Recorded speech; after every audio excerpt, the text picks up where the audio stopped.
basically have no high school, basically no racism. Know what I'm saying? I don't really. So for me eating the watermelon, I don't even know that they. You know what I'm saying? I thought they were goddamn. You ain't felt no kind of way. Yeah, I ain't felt no kind of way. I ain't know that they looking at us like some monkeys or whatever it is. I wasn't aware. Like now it'd be different. Like what the fuck? We had a hamburger, hot dog, and a watermelon. And boy, listen, I it ain't, just I took ain't me to fuck with it. home. Yes. You know what I mean? Yeah, I love watermelon, bro. But like, it's just some stereotypes. That one, I do subscribe that all black people like watermelon and chicken.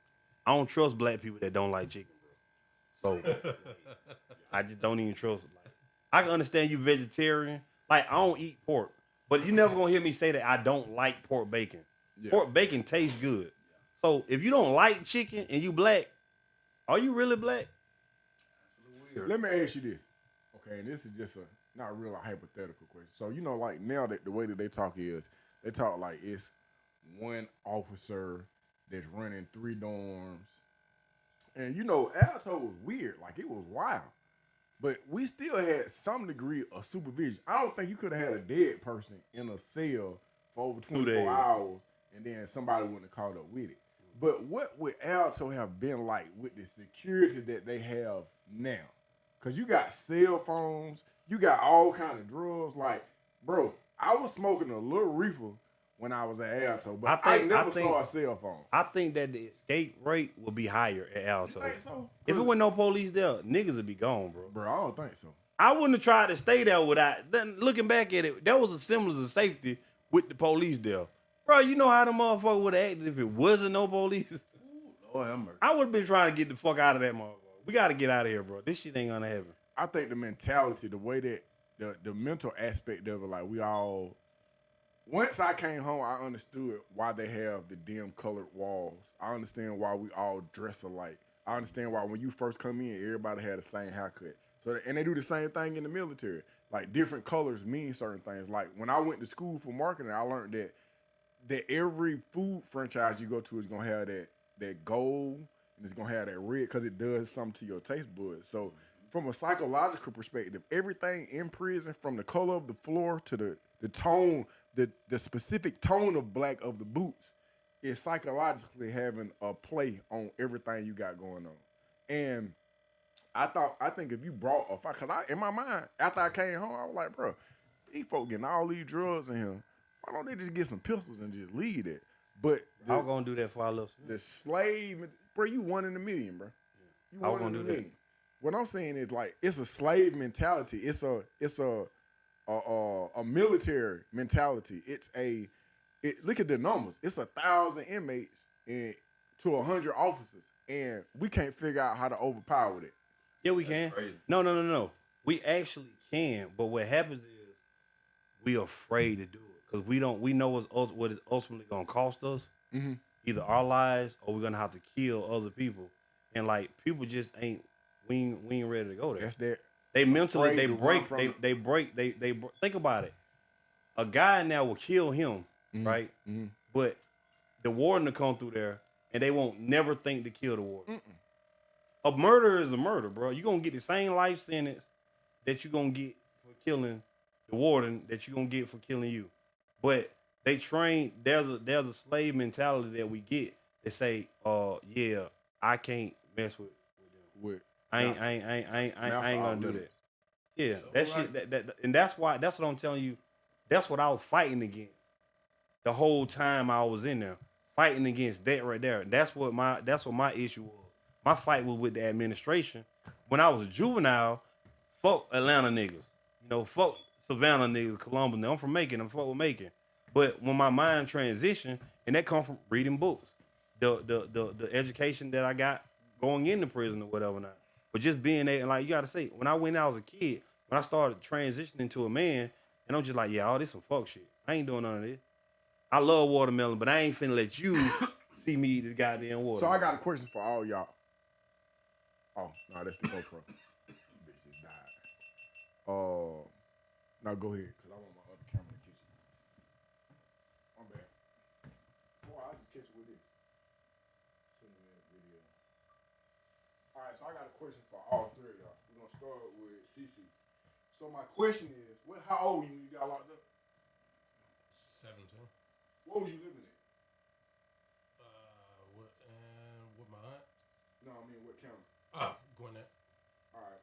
So the charge that you got, the crime that you got convicted of or you pleaded out to, was that your first felony? Yeah.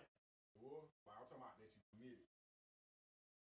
No. Okay, so you committed some other crime. So let me ask you this, that better hot. Is my mic still on? Yeah. Okay. Let me ask you this. If you could have said something to your 17-year-old self, you knowing who you are now, knowing who you were at 17, I don't think you know that we can't. You're not being heard. Oh, my bad. Right. Well, just answer the question with my question first. What would I say to myself? All right, you asked me what would I say to my 17-year-old self with the knowledge that I have now. Trying to keep the 17-year-old you out of jail. If that's even possible.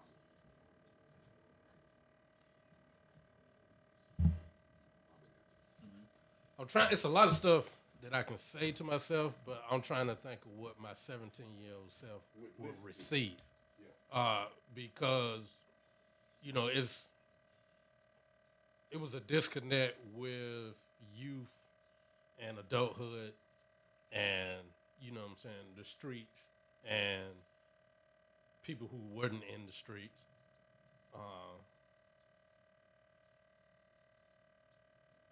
You got the cliche stuff. You're worthy. Your love is not worth it.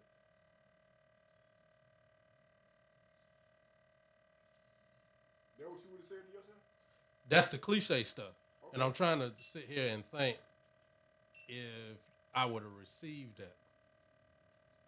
And I think going back,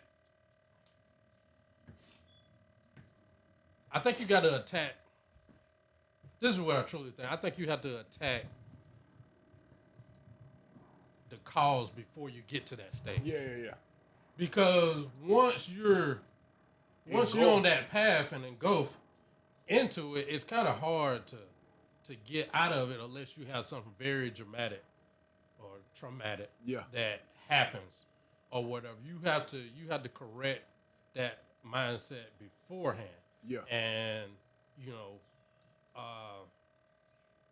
what I'm saying? So I would like to address like the mental health before then and exposure, because at that age my world was so small to what was possible. Mm-hmm. This is all you know. Either you can go to school, go to college, get a job, or you can go sell dope and get rich and have all the women. And for me, it was a lot of anger. Yeah. So it's kind of hard to talk to someone when they're in a perpetual state of anger. Yeah. That, because I get it. I don't care. At 17, I don't care what are you talking about? I don't care. Why are you in my face? And the stuff that you value is all this stuff that is going to destroy you. Yeah. But you don't know it. So I think you got to address truthfully, the root causes before you get to that state of mind. Mm-hmm. And that's just exposure. Before you even get there, because typically successful people have successful children that go on to do successful things. Mm-hmm. Or you got a doctor and a lawyer, and they have a child. Statistically, those children are successful. Yeah. And they're all about your environment and what you're exposed to. Mm-hmm. And I think my culture, my family, my personal family, and we weren't exposed to a lot. But I guess one of the things would say that if I could tell my 17-year-old self that everybody who you value now every single one of them that you place high regard on, and 6 months after you get arrested won't mean shit. All this value that you got is gonna go away in 180 days. That you place. That's deep. That's your choice. Yeah. Because you put them here. Yeah. You chose to associate with the people that you choose. And I think, other than attacking the root cause, if I could convince myself that, because if you truly convince the youth, that everything that you're doing right now, what you placing value on, ain't shit. If they can really get through to that, really grasp that, I think that'll change, because it's kind of like you so young, you know what I'm saying? 10 days, 2 weeks is really, what I'm saying? A long time. Yeah. Okay, black man. How old were you when you got locked up first? I was 15 when I got locked up, and I think if I could go back and tell myself something different, it kind of like similar to what he would say. I would go and tell myself to be patient. Or just that. Would you have listened to that though? In the state of mind I was in then, probably nigga not. showed me a magic trick first. You no, think my daddy told me to be